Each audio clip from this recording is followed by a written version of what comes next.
हरे कृष्ण. तर तुळशी शालिग्राम विवाह ह्या महिन्यामध्ये तुळशी विवाहाचं करणं खूप महत्वाचं आहे. तुळशी विवाह करणं म्हणजे काय, ज्याप्रमाणे हनुमानाने सीता आणि रामाचं भेट करून दिली होती,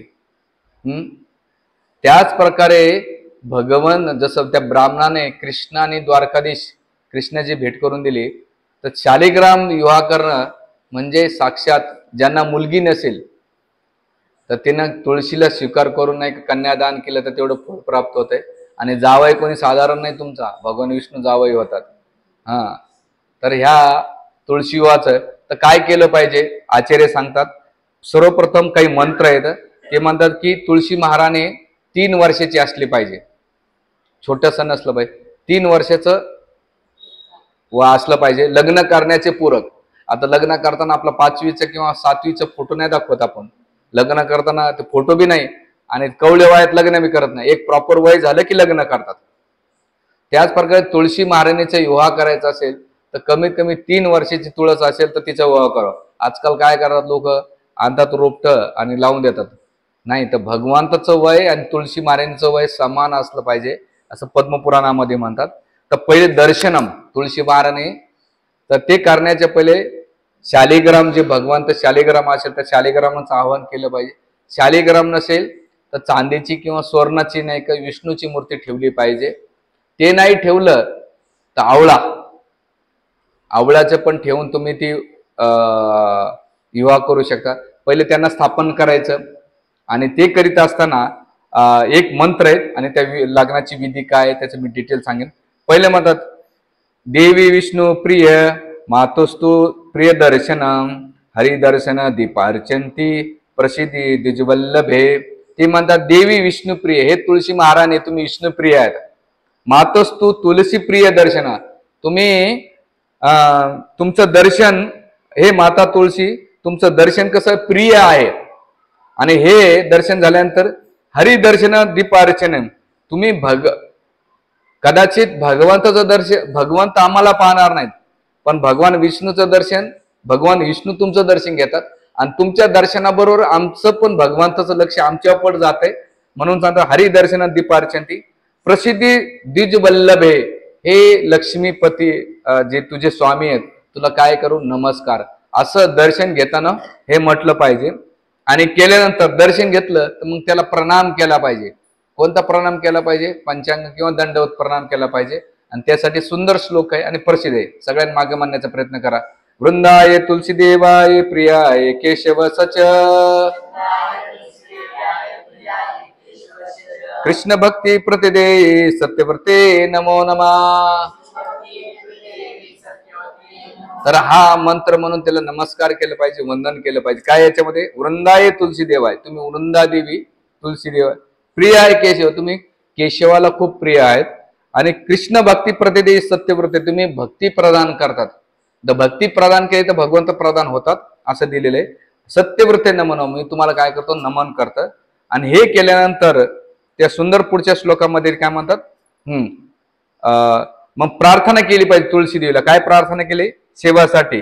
निर्मिती तोम पुर देवर अर्चिता तोम सुरासुरे, तुलसी हरर पापम पूजम ग्रह नमस्तुते. या सुंदर श्लोकामध्ये ते म्हणतात की निर्मिती तोम पुर देवर, की सगळा संसार देवतापासून प्रगट झालेला आहे आणि देवता दानव हे दोन्ही तुमची आराधना करतात. कोणाची, भगवान विष्णूची आराधना करतात. पण कृपया तुम्ही सर्व पापाला नष्ट करा आणि माझा नमस्कार काय करा, तुम्ही स्वीकार करा असं सेवेसाठी, आणि मला सेवेत तुम्ही घ्या असं म्हटलं पाहिजे. मग ध्यान केलं पाहिजे तुळशी देवीचं. काय ध्यान केलं पाहिजे, त्यांना बसण्यासाठी ध्यान केलं पाहिजे. ध्यान असतं म्हणजे श्यामलांगल तुलसी देवी दुजभुज मूर्ती मृदू हास्य श्वेत वस्त्र चारमुखनी सती, हस्तदंते शंख पद्म सिंदूर अरुणा अलंकार विभूषिती सदा करी ध्यान. तुळशी देवीचं ध्यान करताना पहिले काय असलं पाहिजे, श्यामल अंग. श्यामल अंग म्हणजे जे 2 प्रकारचे तुळशी आहेत, एक तर कृष्ण तुळशी किंवा राम तुळस. ते श्यामल अंगाची, बरं, श्यामल अंग म्हणजे निळवर्णे थोडे टाईपचे अंग. तुळशी देवी द्विजभुज, त्याचे हात कसे येतात, 2 हात येतात. त्याच्यानंतर तिचा चेहरा कसा आहे, तिचं मृदू हास्यम श्वेत वस्त्रम. तुळशीदेवीनं कोणतं वस्त्र धारण केलेले? पांढरं वस्त्र धारण केलेले. चारुमुखी सती. तुम्ही काय केलं? चारुमुखी या शब्दाचा अर्थ इथे देतात की तुमचं अलंकाराने तुम्ही सुशोभित आहात. आणि त्याच्यानंतर काय? हस्तदंते शक पद्म सिंदूर अरुणा, म्हणजे तुम्ही शंखचक्र गदा धारण केलेले, सिंदूर धारण केलेला आहे. आणि तुमचा चेहरा कसा आहे? अरुणा. अरुणा म्हणजे तेजस्वीपणा. जसं सूर्याला काय म्हणतात? अरुणा म्हणतात त्यांचा प्रकाश. तसं तुमचा चेहरा कसा? तेजस्वीपणा आहे. अलंकार विभूषिती सदा करी ध्यान. तुम्ही अलंकार धारण केलेले आहेत. म्हणून जेव्हा तुम्ही तुळशीचं विवाह करायचा असेल तर असं सजून धजून आणलं पाहिजे. म्हणजे एकतर चांगल्या वस्त्रामध्ये तिला श्वेत वस्त्र घातला पाहिजे, अलंकार घातले पाहिजे, सुंदर पुष्प घातले पाहिजे, आपलं सुंदर पुष्पाची माळा घातली पाहिजे. आणि असं केल्यानंतर तिला काय केलं पाहिजे? आरोग्य दिलं पाहिजे. घरात आल्यानंतर पहिले आपण पाणी देतो ना, तर तुळशी महाराणी तुमचा विवाह आहे तर पहिले त्यांचं आरोग्यामध्ये काय म्हणतात? श्रिय श्रिय श्रियवासो नित्य श्रीधरे सुकृते भक्ती दनंती मये देवी आरोग्य ग्रहण नमस्तुते. म्हणते हे लक्ष्मी देवी, हे श्रिय श्रिय श्रीवासो. तुम्ही भगवंताच्या दोन ठिकाणी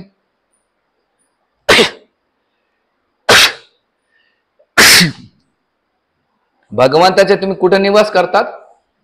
एकतर चरण कमळावर निवास करतात आणि दुसरं वक्षस्थळावर निवास करतात. नित्य श्रीधर सुकृते. भगवान विष्णू तुम्हाला नित्य निवास करतात. आणि असं केल्यानंतर भक्ती दधीमयी देवी, तुम्ही काय करता? भक्ती प्रदान करतात. अशा देवीला मी काय करते? आरोग्य. आरोग्य म्हणजे तुळशी आपलं याच्यामध्ये पाणी घ्यायचं, त्याच्यामध्ये लवंग पावडर टाकायची. एश आरोग्यम. साधं पाणी घ्यायचं. पहिले भगवंताच्या चरणाला आरोग्य दिलं, पायाला म्हणजे 2 थेंब पाणी टाकलं पाहिजे.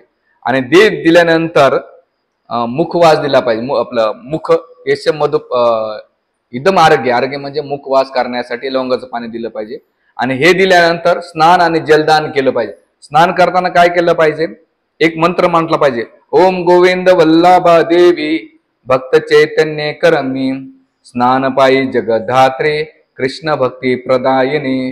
हे गोविंद वल्लभ देवी, गोविंदाला प्रिय असलेली देवी, भक्त चैतन्य करमी. भक्ताचे तुम्ही काय करता? चैतन्य वाढतात भक्ती देऊन.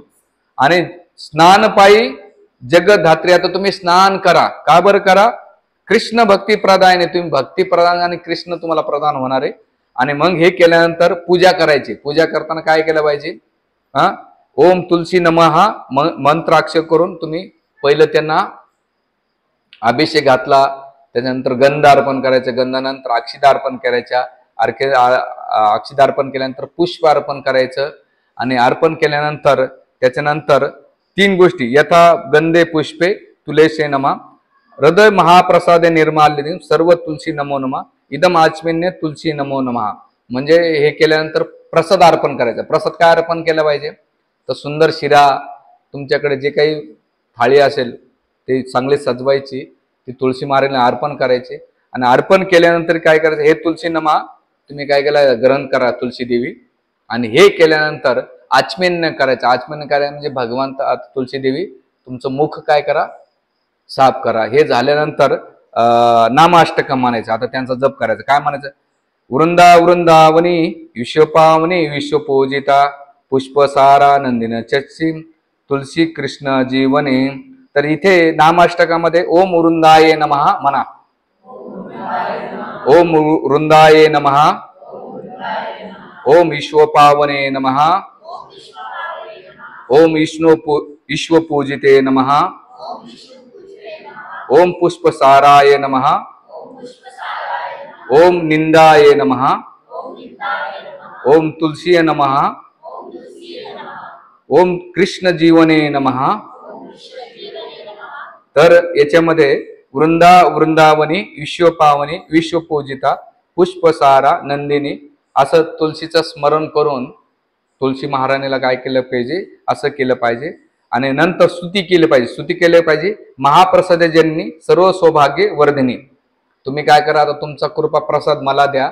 आणि सौभाग्य वर्धिनी म्हणजे आमचं सौभाग्य तुम्ही काय करा? वाढवा. तर आपल्या सौभाग्यासाठी ती प्रार्थना केली पाहिजे. आणि मग हे केल्यानंतर तुळशीला काय करायचं? आदि व्याधी हरम नित्यम तुलसी तो नमस्ते. माझ्या जीवनातले सुख दुःख विशेष करून ज्या व्याधी येतात, आदी व्याधी वार्धक्य ते काय करा, तुम्ही नष्ट करा. नित्य तुलसी नमस्तो, अशा तुलसी महाराज तुम्हाला काय करायचं, नमस्कार आहे. आणि मग प्रार्थना केली पाहिजे. आणि प्रार्थना करताना काय केलं पाहिजे, परिक्रमा केली पाहिजे. आणि परिक्रमा करताना तो मंत्र म्हटला पाहिजे मागे, याने काण्याची पापाने जन्मांतरी ताने ताने प्रशांती प्रदक्षिणा पदे पदे, असे 3 वेळा प्रदक्षिणा करून हे केलं पाहिजे. आणि असं केल्यानंतर तुळशीचे हे झाल्यानंतर अशा तुळशी महाराजांना विवाहासाठी ही विधी कधीच आहे, सकाळच आहे. आपण संध्याकाळी आणतो लक्ष्मी तुळशीला ठेवलो नाही चालत. तर त्याच्या पहिले ही सगळी तयारी तुळशी महाराज. आणि मग केल्यानंतर भगवान विष्णूला स्थापन करायचं. आणि मग तुळशी महाराजांनी समोर एकूण भगवान विष्णूचा शालिग्राम असेल, आवळा असेल, किंवा सोन्याची किंवा चांदीची किंवा पितळाची विष्णूची मूर्ती एकूण एकावर समोर ठेवायचं. तिथे ऊस लावायचा, केळीचे जे मोठमोठे हे असतात खांब त्यानं सजवायचं. आणि केल्यानंतर तिथे कार्तिक मासाच्या दिवशी जी पौर्णिमा आहे नक्षत्र, त्या दिवशी विवाह करायचा तुळशी महाराजांनी. कोणत्या दिवशी नाही बरं, तर त्या दिवशी केलं पाहिजे. आणि एक मंडप करायचा, जसा विवाहाचा मंडप असतो त्या पद्धतीचा मंडप करायचा. तिथे कुंड आणि वेदी स्थापन करायची. आणि त्या केल्यानंतर मातृगण स्थापन करायचं. आणि त्याच्या पहिले मातृश्राद्ध घालायचं. आता मातृश्राद्ध काय ते ब्राह्मणाला विचारून घ्या तुम्ही, ते करायचं. मातृश्राद्ध घातल्यानंतर तिथे 4 लोक असतील, एक म्हणजे ब्रह्मदेव, आचार्य, ऋषी आणि पुजारी. आणि वैष्णव विधीनुसार मंडप करून मंगल घट म्हणजे मंगल जो कलश असतं त्याची स्थापना करायची. मंगल कलश करताना त्याच्यात पाण्यामध्ये पवित्र नद्यांचं पाणी, त्याच्यामध्ये हळदी कुंकू सुपारी दुर्वा अक्षदा आणि स्वर्णाचं काही तुमच्याकडे जे शक्य असेल ते टाकलं पाहिजे. तर का बरं, त्याच्या 7 नद्या आणि गणपतीचं आगमन, लक्ष्मीदेवी त्याच्या निवास करते. सगळेजण तुम्ही त्या याच्यामध्ये या. आणि हे केल्यानंतर ते कलश स्थापन केल्यानंतर त्याच्यानंतर अर्चना झाली की नांदीमुख श्राद्ध घालायचं. ते श्राद्ध घातल्यानंतर तिथे भगवान स्वर्णमयी भगवान नारायणाची मूर्ती ठेवून हे केलं पाहिजे. आणि हे केल्यानंतर वासन शत मंत्राचा जप करायचा. आणि ते झाल्यानंतर यद धवन मंत्राचा जप करून कलई करायची. कलई म्हणजे हाताला दोराला दोघाला बांधून वस्त्र बांधायचं. आणि हे केल्यानंतर कोदंत मंत्राचा जप करून विवाह विधी संपन्न करायची. त्याच्यामध्ये आपल्या भाषेमध्ये मंगलाष्टम कोणत्या माणसानं रचलेलं नाही चालत. भागवतातले किंवा रामायण महाभारतातले जे भगवंताचे तुळशीचं गुण गाणारे त्याचेच मंगलाष्टक म्हणायचे. नाही तर आजकाल तर काही म्हणतात, कोणतेही चालत नाही. ज्याचं लग्न आहे त्याचंच गुणगान केलं पाहिजे, लग्न सोडून दुसऱ्याचं गुणगान केलं तर गडबड होती. तर त्या मंगलाष्टकामध्ये तुमचं जीवन सगळ्यांचे आशीर्वाद कृपा भेटावी आणि भगवंताचं गुणगान हो, त्याला मंगलाष्टक म्हणतात. नाही तर बहारो फूल बरसाओ मेरा महबूब आहे नाही चाललं. आपण काही सावळं गोंधळ घालतो म्हणून आपलं जीवनभर बहाराचं करायचं गडबड होऊन जाते. आणि असं केल्यानंतर तिथे 9 प्रकारच्या भेटी दिल्या पाहिजे तुळशी महाराजांना विवाह झाल्यानंतर. कशामध्ये, जो कन्याच्या रूपामध्ये त्याला आनंद म्हणतात किंवा आपल्या भाषेमध्ये हुंडा, ते दिला पाहिजे. तर 9 पदार्थ असले पाहिजे. त्याच्यामध्ये सप्तधान्य, त्याच्याकडे धनलक्ष्मी जे काय असेल यथाशक्ती यथाभक्ती तुम्ही ते देऊन तुम्ही ते करू शकतात. आणि केल्यानंतर ते करीत असताना मंत्राचा जप करायचा. ओम भगवते केशवाय नमः स्वाहा. तो जेव्हा ते प्रदक्षिणा घालतात ना तुळशी महाराणी आणि भगवंत, तर ते यज्ञामध्ये ब्राह्मण आपल्यालाच व्हायचं आणि हे मंत्र म्हणून आहुती टाकायची. त्याच्यानंतर ओम नारायणाय स्वाहा, ओम माधवाय स्वाहा, गोविंदाय स्वाहा, ओम विष्णुआय स्वाहा, ओम मधुसूदनाय स्वाहा, ओम त्रिविक्रमाय स्वाहा, ओम वामनाय स्वाहा, ओम श्रीधराय स्वाहा, ओम ऋषिकेशाय स्वाहा,